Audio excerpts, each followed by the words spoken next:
주시겠습니다. 오늘 호세아 9장 1절부터 9절까지 말씀 통해서 기쁨을 누리지 못하는 이유라는 제목으로 말씀을 나누도록 하겠습니다. 이제 호세아서 벌써 저희들이 이제 중반을 훨씬 넘은 반환점을 좀 이미 돌아온 상태인데, 이 호세아를 통해서 하나님께서 계속해서 우리들에게 지적하시는 여러 가지 죄의 항목들이 있습니다. 그런데 성도님들, 이게 반복되는 것들이 있어요. 근데 이것을 크게 네 가지 항목 혹은 목록으로 우리가 분류할 수가 있는데요. 첫 번째는 호세아에서 나오는 그런 공통적인 죄의 목록이 되겠습니다. 하나님을 아는 지식이 없음에 대해서 하나님이 지적하고 계시고 책망을 하십니다. 또한 그들이 영적으로 교만해졌음을 지적을 하시죠. 그들이 하나님께 감사하지 않는 거예요. 모든 것을 하나님이 주셨지만은 하나님이 주셨다라고 생각하지 않고요, 이방신들이 줬다라고 생각을 해서 고멜이라는 한 여인을 통해서 그녀가 자기의 남편이 아닌 다른 사람의 품에 안겼음을 통해서 그들이 영적으로 교만했다, 간음했다라고 표현을 하십니다.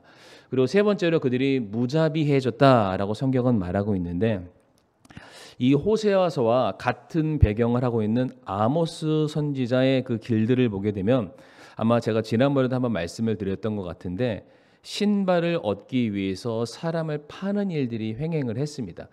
그러니까 원래는 사람 머리 위에 하나님이 계셔야 되고요, 사람 앞에 동일한 사람이 있어야 되고, 사람의 발 밑에 돈이 있어야 되죠. 그러면 하나님의 명령을 받들어서 우리가 같은 사람이 동역해서 물질을 도구 삼아서 하나님의 영광을 위해서 우리가 일을 해야 됩니다. 그런데 우리들의 삶 속에서 돈이 우리들의 머리 위에 가 있고요, 하나님은 내 앞에 계시고 인간은 발 밑에 있는 거예요. 비물질이죠. 이성적이 아닌 비이성적인 것들이 내 삶을 주도해 가기 시작했을 때 더 이상 하나님은 예배의 대상이 아니라 나와 협상과 타협의 대상이 됩니다. 그리고 나와 함께 내가 사랑하고 섬겨야 될 이 사람은 내 발밑에 도구가 된다라는, 바로 이와 같은 잘못된 모습이 호세아 당시 북이스라엘 백성들 가운데 굉장히 만연해 있는 모습을 보게 되고요. 이것은 이따가도 오늘 본문 가운데 언급되는 부분이기도 합니다. 네 번째로 종교 혼합에 대한 죄를 지적을 하고 계십니다. 그러니까 우상 숭배가 만연해지는 거예요. 그러니까 사람들은 정작 하나님께 예배를 드리러 왔습니다라고 말하고 있지만은 그들이 행하는 모든 모습들을 살펴보니까 이게 우상 숭배인지 하나님 향한 제사인지가 전혀 분간이 안 되는, 모든 것이 혼용되어 있는, 나중에는 오히려 우상을 섬기는 그러니까 그런 제사들이 훨씬 더 많아지는 역전의 모습들이 나타나게 됩니다. 이런 네 가지 카테고리 안에서 하나님께서는 이스라엘 백성들의 죄악을 반복해서 지적하고 계시고 그들을 책망하고 계시죠. 그런데 이 모든 시작이 뭐로부터 시작됐냐면은 하나님을 아는 지식이 없다는 것에서부터 시작을 하고요. 호세아서의 가장 중요한 키워드 중에 하나가 하나님의 백성이 하나님을 알려하지 않는다라는 데 있습니다. 생각해 보세요. 하나님에 대한 지식이 없다라는 것은 하나님에 대한 무지함을 말합니다. 그러니까 하나님께서 내게 어떤 일을 하셨는지, 무슨 약속을 주셨는지, 지금도 나를 위해서 어떠한 일들을 준행하고 계시는지에 대해서 전혀 알지 못하니까 하나님을 향해서 감사치도 않고요, 그 은혜에 기뻐할 수도 없게 되는 것이죠. 오히려 내가 누리고 있는 모든 것들은 나의 노력과 내 행함에 대한 결과라고 생각해서 그 마음이 교만함으로 가득 차게 됩니다. 그러니까 나 잘난 맛에 살다 보니까 다른 사람들을 내 밑에 사람으로 여기게 되죠. 그러니까 그 사람들을 사랑의 대상으로 삼는 것이 아니라 억압하고 내 성공의 수단으로 삼게 되니까 그 사람이 더 무자비해질 수밖에 없는 거예요. 그리고 하나님에 대한 온전한 예배를 드리지 않고 하나님에 대한 지식이 사라지게 되다 보니까 이제는 하나님을 섬기는 것인지 우상을 섬기는 것인지 전혀 알 수 없는, 혼동되는, 혼합되는, 섞여버린 그런 잘못된 예배와 제사가 난무하는 시대가 되었다라는 것이죠. 지금 이 네 가지 특징은 정확하게 오늘날 무슨 모습으로 대변될 수 있냐면 이단에 빠져 있는 사람들의 모습과 똑같습니다. 그러니까 잘못된 하나님을 알면 그들이 잘못된 신앙관에 빠지게 되죠. 그래서 자기 사랑하는 가족마저도 내팽개치는 그런 모습들이 비일비재합니다. 그러니까 정말로 주님을 향한 사랑과 은혜를 강조하고 가르쳐야 될 사람이 누구보다 강팍해지는 모습들을 보게 되고요. 그리고 그들이 드리는 모든 예배가 하나님이 아니라 인간을 향하게 되는 것을 보게 되죠. 정확하게 북이스라엘 백성들의 모습이 오늘날 이단에 빠져 있는 그런 사람들의 모습과 비슷하구나 생각하셔도 전혀 틀리지가 않을 겁니다. 자, 그래서 오늘 본문 말씀에서도 이 네 가지 범주 안에서 하나님께서 동일하게 이스라엘 백성들을 책망하시는데 오늘 1절 말씀을 한번 보도록 하겠습니다. 오늘 본문 1절 말씀. 오 이스라엘아, 다른 백성같이 기쁨으로 인해 기뻐하지 말라. 내가 네 하나님을 떠나 음행의 길로 갔으며 모든 곡식 마당에서 음행의 대가를 사랑했다라고 말씀을 하시죠. 성경의 유명한 말씀인데 데살로니가전서 5장 16절 말씀 아시나요? 너무 유명해서 항상 기뻐하라라는 말씀을 주셨는데 이것이 하나님의 뜻이다라고 말씀을 하세요. 그러니까 기뻐하는 것은 하나님께서 좋아하시는 것이고요. 기뻐하는 것은 하나님께서 자기 백성들에게 주신 명령입니다. 그러니까 모든 것을 주관하시는 하나님께서 사랑하는 백성들을 향해서 가장 좋은 것을 항상 예비하시고 공급하시고 채워주실 것을 믿는 확신으로 말미암아 성도의 삶 속에서 반드시 나와야 할 모습은 기쁨이에요. 비록 당장에 어려운 일이 있을 수 있어요. 그러나 이걸 가지고 나는 이것이 끝났다라고 자단할 수 없죠. 왜? 그 모든 뒤편에 하나님께서 어떠한 일들을 계획하시는지 저희가 알지 못하기 때문입니다. 자, 그래서 하나님은 항상 기뻐해라, 기뻐해라 명령을 하시죠. 특별히 오늘 본문 1절과 2절 말씀 잘 보시게 되면은 곡식 마당 혹은 타작 마당이라는 게 반복적으로 등장을 하는데 아마도 이 본문의 시기가 그러니까 상황적으로 계절적으로 추수 때를 맞이한 것 같아요. 그러니까 우리가 많이 무엇인가 하나님께 소출을 거두게 해주시니까 감사할 수밖에 없잖아요. 기뻐할 수밖에 없죠. 이사야 9장 3절 말씀 보게 되면 하나님께서 명령하시는 이러한 말씀이 있는데 이사야 9장 3절 말씀에 주께서 민족을 번성하게 하시되 기쁨을 더하지는 아니하셨으나 그들이 수확 때에 기뻐하며 사람들이 노력한 물건을 나눌 때에 기뻐하는 것 같이 주 앞에서 기뻐하노니라고 되어 있어요. 수확 때에 기뻐하며 하나님께서는 이스라엘 백성들이 곡물들을 수확하게 되었을 때에 추수하게 되었을 때에 주 앞에서 기뻐하라라고 말씀을 하시죠. 왜 그럴까요? 하나님께서 은혜와 축복으로 그들의 삶에 일용할 양식을 계속해서 끊임없이 공급해 주고 계시기 때문에 그래 내가 믿고 의지하는 하나님은 내 인생을 책임져 주시는 분이시구나. 그러니까 그 마음속에 기쁨과 감사가 넘쳐날 수밖에 없는 거예요. 그래서 하나님께서 이 추수와 관련된 절기들을 우리에게 허락하셨는데 맥추절도 있고요. 오순절도 있고 수장절도 있고 초막절 그런 날들이 있습니다. 그때는 이스라엘 백성들이 처음 거둔 열매, 나중에 거둔 열매 했던 모든 것들에 대해서 이 모든 것을 주신 하나님을 인정하는 감사와 찬양과 축제의 절기를 그들이 지키게 됩니다. 그러니까 너무나도 당연한 거예요. 우리들의 삶에 너무나도 많은 양식을 주셨으니까 기뻐하는 게 맞습니다. 그런데 1절 말씀에서 하나님께서 이스라엘 백성들로 하여금 그 추수의 기쁨을 누리지 못하게 하셨습니다. 1절 말씀에 기뻐하지 말아라 말씀하시죠. 오늘 설교의 제목이 기쁨을 누리지 못하는 이유가 되는데 왜 하나님께서 이스라엘 백성들로 하여금 너무나도 받은 게 많아서 감사하고 싶고 기뻐하고 싶고 찬양하고 싶은데 왜 그거 하지 말아라 기뻐하지 말라라고 말씀을 하셨을까? 중요한 건 1절 하반절에 나와 있는데요. 성도들 눈을 한번 잘 보시길 바랍니다. 그들이 음행을 저질렀기 때문이다라고 말씀을 하세요. 왜 기뻐하지 말라고 말씀하셨나요? 그들이 음행을 저질렀기 때문이다. 근데 여기서 우리가 이 음행이라는 것을 우리가 좀 알 필요가 있는데 고대 근동에는 여러 많은 우상 신들이 있습니다.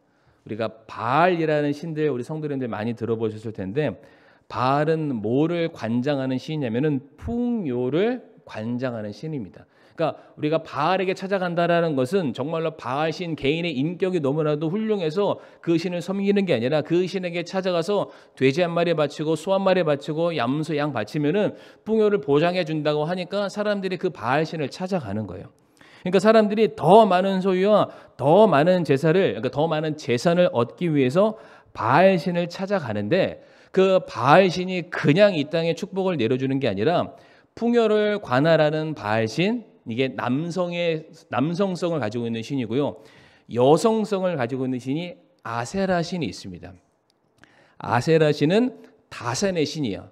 그러니까 뭔가를 많이 낳는 거예요. 그러니까 사람을 많이 낳는 것도 좋지만은 가축도 짐승들, 새끼들을 많이 낳으면 좋잖아요. 그러니까 이 다산의 신 아세라가 서로가 합쳐졌을 때, 서로가 성적으로 결합되었을 때에 이 땅에 내리는 것을 비라고 생각했대요. 그러니까 그런 전례가 있습니다. 그러니까 사람들이 뭘 하냐면 이 땅에서 사람들이 성적인 관계를 맺는 거예요. 그 신 앞에 나갈 때. 그러면은 우리가 하고 있는 이 성적인 관계를 하늘 위에서 관음하고 있는 그 신이 그것을 보면서 신도 흥분해서 같은 신끼리 결합하게 되었을 때에 이 땅에 더 많은 비가 내릴 거다. 더 많은 비가 내리면은 이 땅에 더 많은 풍요를 가져오게 될 것이고, 더 많은 풍요를 나를 더 부유하게, 더 강력하게, 더 많은 것을 소유할 수 있는 사람으로 만들어 줄 거야. 이게 음행인 거예요. 신들 앞에서 행하는 음행이야. 이 개념을 잘 기억하시길 바랍니다. 그러니까 오늘 본문에서 하나님께서 음행을 행한 사람들을 저 이방인들이 음행을 행했다라고 말하지 않고요. 이스라엘 백성들이 너희가 타작마당에서 하나님을 기뻐해야 되는 자리에서 너희가 하나님 앞에서 음행을 행했다라고 말씀하시는 거예요. 무슨 얘기인가요? 이스라엘 백성들이 하나님을 섬긴다고 말로는 나왔는데 그들이 하나님에 대한 인식을 뭘로 가지고 있었냐면은 바알과 아세라 신 정도로 생각하고 있었던 거예요. 그래서 하나님은 우리가 이 땅에서 간절히 빌면은 하늘에서 비나 내려주고 우리들의 삶에 필요나 채워주는 이방신의 불효의 한 종류로 그들이 보아왔다. 그래서 너희가 음행을 행했다. 그러니까 실질적으로도 이스라엘 백성들이 이방 사람들이 행하는 것과 똑같은 음행을 그 자리에서 행했고요. 그들의 생각하는 하나님에 대한 관념이 이방 사람들이 바알신과 아세라신을 섬기는 그 관념과 똑같은 생각으로 하나님을 바라봤다라는 거예요. 그러니까 설령 이 타작마당이라는 곳에 와서 하나님을 향해서 어떠한 감사와 어떠한 기쁨을 표현한다 할지라도 그 감사와 기쁨과 찬양의 이유는 그들이 정말로 하나님을 하나님으로 인정했기 때문이 아닌 거예요. 그러니까 하나님을 바알신으로 그들이 그냥 착각하고 있었던 것이죠. 그냥 그 하나님 앞에 나아가면은 바알이 주는 것처럼 우리들의 삶에 더 많은 필요를 채워줄 것이고 나를 더 성공가도록 만들어 줄 것이야. 그 마음 때문에 이스라엘 백성들이 자신의 모든 소유를 모여있는 타작마당에 와서 기뻐하고 있었다. 그러니까 하나님이 잘못된 예배, 그릇되고 탐욕이 가득한 그 제사를 드리기 위해서 나와 있는 그 백성들의 제사 모든 행위들을 내가 받지 않겠다. 기뻐하지 말아라. 이 말씀을 하고 계시는 거죠. 그러니까 성도님들 우리가 이 말씀에 대해서 이렇게 좀 깊이 있게 좀 알 필요는 있습니다. 근데 중요한 것은 이것이 이 호세아 9장에서만 하나님께서 말씀하셨던 잘못된 예배에 대한 책망의 말씀이 아니에요. 이런 말씀은 성경 도처에 있습니다. 우리가 이사야 1장 12절과 13절 말씀 우리 성도님들 한번 읽어보도록 하겠습니다. 읽어보겠습니다. 시작.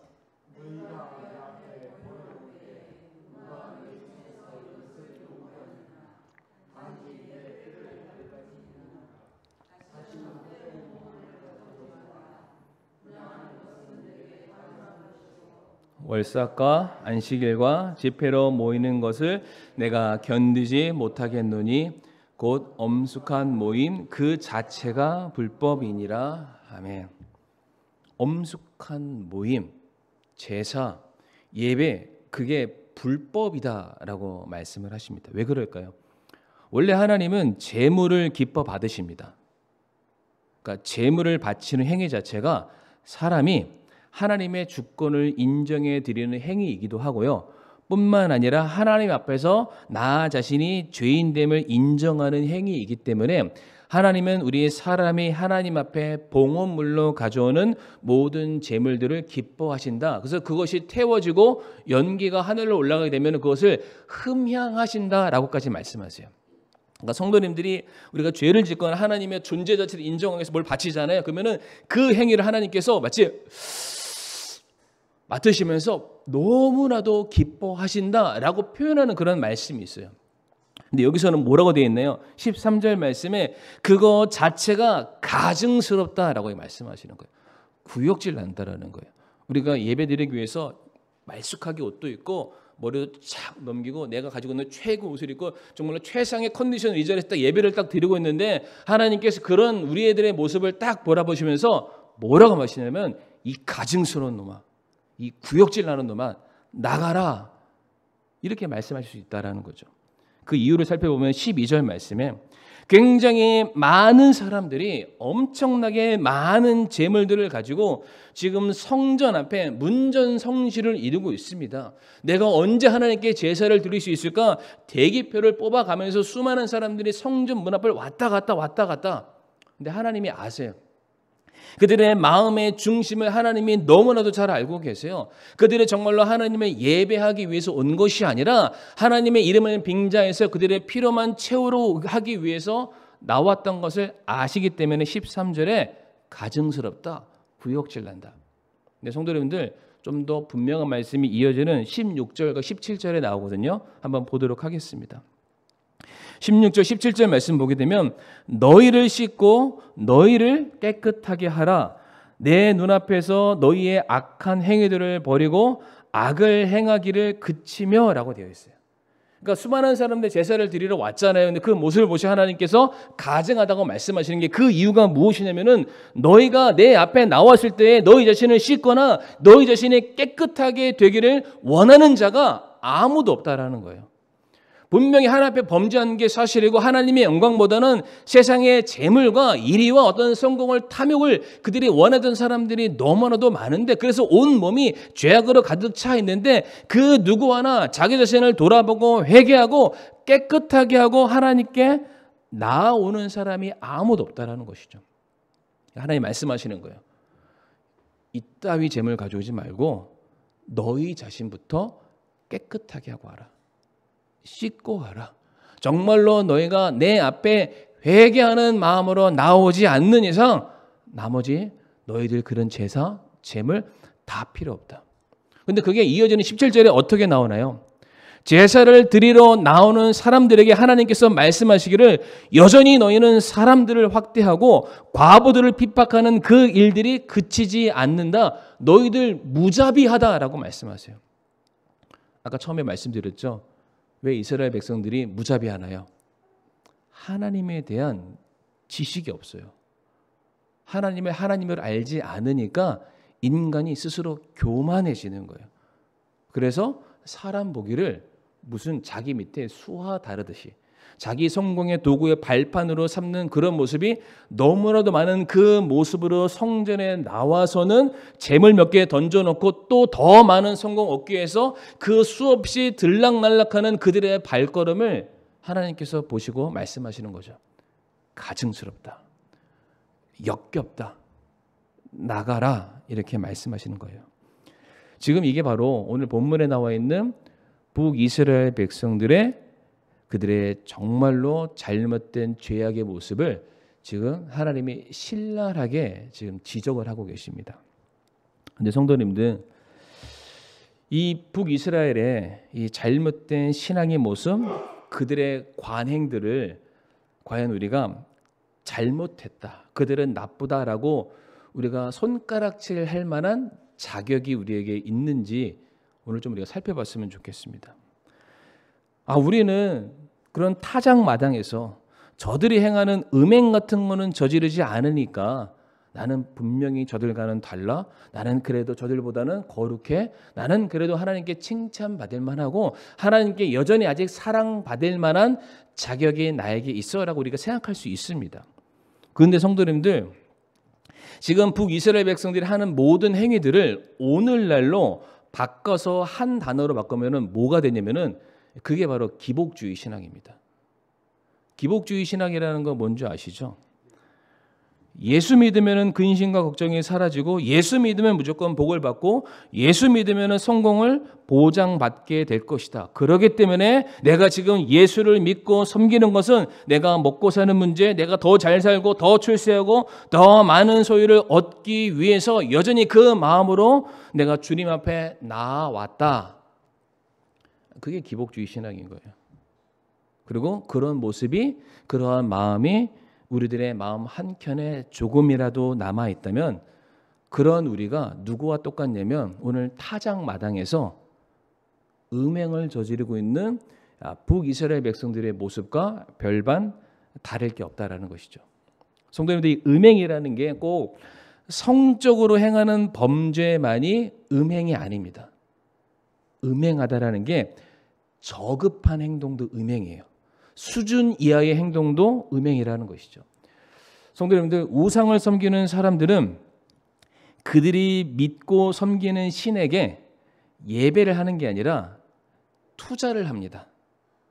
협상을 합니다. 이거예요. 내가 이거 줄 테니까, 내가 이렇게 할 테니까 내가 요구하는 것 줘야 돼. 내가 바라는 것 내게 채워줘야 돼. 자신들이 바치는 재물과 어떠한 열심과 정성만 있다면 얼마든지 그 신적인 대상의 마음을 움직일 수 있다는 저급한 행동, 저급한 마음, 그 마음이 우리들에게 있다면요, 우리도 여전히 북이스라엘 백성들처럼 음행하는 자예요. 하나님, 제가 예배 잘 드리고 있으니까 한 번도 빠지지 않고, 제가 한 번도 안 빠지는 걸 뭐라고 얘기하죠? 주일 성수 말고요. 한 번도 안 빠지는, 학교에서 받는 상이 있잖아요. 아, 하나님, 제가 예배를 개근했으니까 제가 헌금도 또박또박 11조도 하고 감사함도 이것도 다 했으니까 복 주셔야 되고요. 드린 만큼 사업 성공시켜 주셔야 되고요. 정말로 제가 금식 기도에, 새벽 기도에 간절하게 하나님께 나와 무릎 꿇고 내가 부르짖고 있으니까 하나님, 제 자식 앞길은 보장해 주셔야 됩니다. 아니, 다 그렇게 기도하시잖아요. 심지어 저도 그렇게 기도하고 있습니다. 정말로 간절하게 기도할 때 꼭 하나님 제 기도 들어주셔야 돼요. 그러니까 우리가 하나님을 예배하는 대상으로 바라보는 게 아니라 내 마음대로, 내 생각대로 움직여줬으면 좋겠다라는 그 저급한 그 생각 자체가, 성도님들, 그게 음행이 될 수 있다라는 것입니다. 우리의 마음을 드리기 위해서, 우리들의 삶을 드리기 위해서, 우리들의 모든 인생을 바치기 위해서 하나님께 나오는 것이 아니라 내 삶과 내 인생과 내 인생의 계획들이 더 잘 되길 바라는 마음에 하나님을 내 삶에 끌어다 쓰려는 그 행위 자체가요, 그게 음행이라는 겁니다. 똑같아요. 똑같이 그 타작 마당에서 벌거벗고 성적인 행위를 하는 것이나 우리가 골방에 들어갔다 해서 그들의 모습과 우리가 전혀 다른 게 아니라는 겁니다. 하나님께서 보시기에 똑같이 추악한 것을 구하고 똑같이 타락한 것을 구하는 그 일에 혈안이 되어 있는 그런 사람들의 모습처럼 얼마든지 보일 수 있다는 것이죠. 그래서 하나님께서 원하시는 것이 이것이다라는 말씀이 있어요. 하나님께서 원하시는 제사가 있대요. 하나님께서 원하시는 제사가 있다라고 우리에게 분명히 말씀을 하십니다. 우리가 다 같이 시편 51편 16절에서 17절 말씀 보겠습니다. 시편 51편 16절에서 17절 말씀 같이 한번 읽어보실까요? 시작. 주께서는 희생물을 원치 아니하시나니 그렇지 아니하면 내가 그것을 드렸으리이다. 주께서는 번제 헌물을 기뻐하지 아니하시나이다. 하나님께서 구하시는 희생물은 상한 영이라. 오 하나님이여, 상하고 통회하는 마음을 주께서 멸시하지 아니하시리이다. 아멘. 하나님이 분명히 말씀하세요. 나 재물 받기를 원치 않는다. 양, 염소, 소, 나 이런 거 원하지 않는다. 내가 원하는 재물이 있다. 내가 원하는 예배가 있다. 뭐라고 말씀하시나요?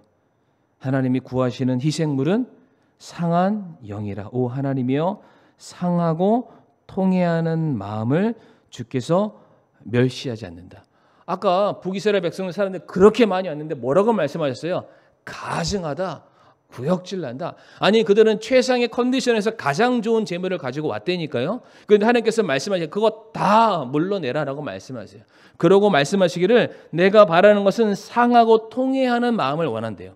성도님들 제사를 보게 되면은 조금이라도 흠이 있으면 하나님께서 안 받으세요.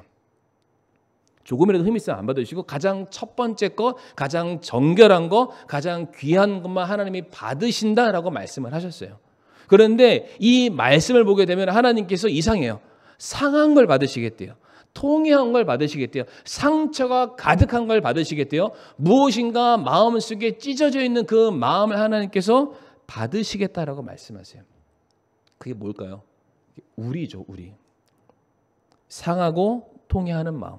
바로 자신의 죄를 슬퍼하며 철저하게 돌이키려는 마음을 갖는 사람. 하나님께서는 그 사람을 받으시겠다라고 말씀을 하십니다. 하나님 한 분만으로 인해 만족하고 감사하는 그런 모습이 아니라 여전히 이 세상의 다른 것들을 추구하고 살아가는 그러한 삶. 사도 바울이 지난주에 말씀드렸던 것처럼 내 마음에 선을 행하고자 하는 마음은 있으나 여전히 이 세상을 바라보게 되니까 여전히 이 세상을 탐하고 죄를 짓는 그런 자신의 모습을 바라보면서 가슴치고 후회하며 주님께로 돌아오고자 간절히 애를 쓰는 그 사람들의 마음, 상하고 통회하는 마음을 하나님께서 받으신다라고 말씀하세요. 성도님들 전도서 말씀 보게 되면 3장 몇 절인가 되어 있는데 하나님께서 우리에게 무엇을 주셨냐면은 영원을 사모하는 마음을 주셨다라고 말씀하세요. 하나님의 백성들에게 영원을 사모하는 마음을 주셨대요. 그러니까 이것은 어떻게 설명할 수 있냐면 우리 안에 이 세상의 온갖 것들로 다 채운다 할지라도 항상 뭐가 비어 있냐면은 영원의 자리가 비어 있는 거예요. 그러니까 우리가 이것이 채워지지 않는 이상 우리는 항상 갈망하게 되어 있습니다. 항상 갈증할 수밖에 없는 것이죠. 근데 반대로 우리들의 삶에 영원한 것을 채워 넣기 시작하면은 나머지 것들 없어도 우리는 늘 언제나 감사하고 기뻐하고 만족을 누릴 수가 있습니다. 그러니까 하나님께서 우리에게 바라는 게 무엇이냐면은 우리들이 이 세상의 것으로 기뻐하는 삶이 아니라 영원히 변하지 않는 거, 영원히 썩지 않는 거, 거짓이 없는 진리의 약속만을 구하는 우리들의 모습이 되기를 바라세요. 그래서 그 모든 것을 주시는 분이 하나님이시고 바로 그 하나님으로부터 모든 것이 나오기 때문에 하나님 이 세상 다른 모든 것들이 아니라 그냥 하나님 한 분만이 내 안에 가득했으면 좋겠습니다. 이게 상하고 통회하는 마음을 가진 사람이라는 거예요. 왜 우리가 만족하지 못하나요? 우리가 하나님을 알지 못하기 때문이에요. 하나님이 내게 주신 은혜를 파악하지 못하니까 다른 것으로 인해서 내가 만족을 누리다가 결국에 그 모든 것들은 유한하잖아요. 항상 시간 있으면 끝나잖아요. 썩어 없어지잖아요. 그러니까 또다시 갈망하게 되는데 왜? 내 안에 하나님을 아는 지식이 없기 때문이죠. 그래서 하나님께서 말씀하시는 거예요. 세상에 다른 것을 가져와서 내 앞에 세상의 것을 요구하는 것이 아니라 너희 자신을 내게 드리면 로마서 12장 1절의 말씀처럼 너희 자신을 살아있는 희생물로 드리게 된다면 내가 너희를 거룩히 구별하겠다. 내가 너희를 기뻐 받아주겠다라고 약속을 하십니다. 그래서 저는 오늘 하박국 대언자의 고백이 저와 성도님들의 놀라운 신앙 고백이 되었으면 좋겠습니다. 다 같이 하박국 3장 17절에서 18절 말씀 읽고 저희들이 마치도록 하겠습니다. 같이 읽어보실까요? 시작. 비록 무화과 나무가 꽃을 피우지 못하고 포도나무에 열매가 없으며 올리브 나무에 수구에 열매가 없고 밭이 먹을 것을 내지 아니하며 우리에서 양떼가 끊어지고 외양간에 솥대가 없을지라도 나는 여전히 주를 기뻐하며 내 구원의 하나님을 기뻐하리로다. 아멘. 참된 성도는요, 자기에게 주어지는 어떤 유익이나 자기에게 주어지는 만족을 위해서 복을 구하는 사람이 아니라 우리가 하나님의 형상대로 지음 받았고요, 이제 그분의 뜻대로 살아가도록 명령을 받았기 때문에 그 사실을 믿고 우리를 구원하신 분은 선하시고 우리를 소유하신 분이 하나님 아버지 되심을 믿고 우리에게 주신 모든 것들 현재의 삶에 만족하고 감사하고 설령 그것이 부족하고 힘들다 할지라도 모든 것을 합력하여 선으로 인도하실 분임을 변치 않고 확신하는 것이죠. 그래서 나는 다 없어도 내 구원의 하나님으로 말미암아 기뻐하리라. 오늘 1절에서 그 사람들은 소유죠. 거두어 들인 재물로 인해서 기뻐했어요. 다음에 뭐라고 했어요? 기뻐하지 말아라. 근데 여기서 뭘 기뻐하래요? 내 구원의 하나님을 기뻐하라 라고 말씀하십니다.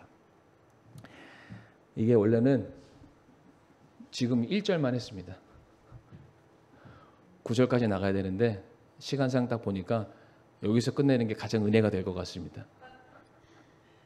어쨌든 우리 사랑하는 성도님들, 정말 우리가 하나님을 아는 지식이 정말 우리 안에 좀 가득했으면 좋겠습니다. 우리가 정말로 하나님을 제대로 알 수만 있다면, 알기 위해서 우리들의 신앙의 이 삶을 우리에게 허락하셨는데 정말로 하나님을 우리가 제대로 안다면 정말 우리들의 삶에 그 감사와 기쁨과 은혜가 넘쳐나지 않을까. 우리가 그것을 확인하고 배우고 깨닫기 위해서 예배의 자리를 찾는 겁니다. 이 자리를 더욱더 사모하시는 마음을 우리 성도님들 꼭 가져주시기를 부탁드리겠습니다. 이 시간 다 같이 머리 숙여 우리가 기도하겠습니다.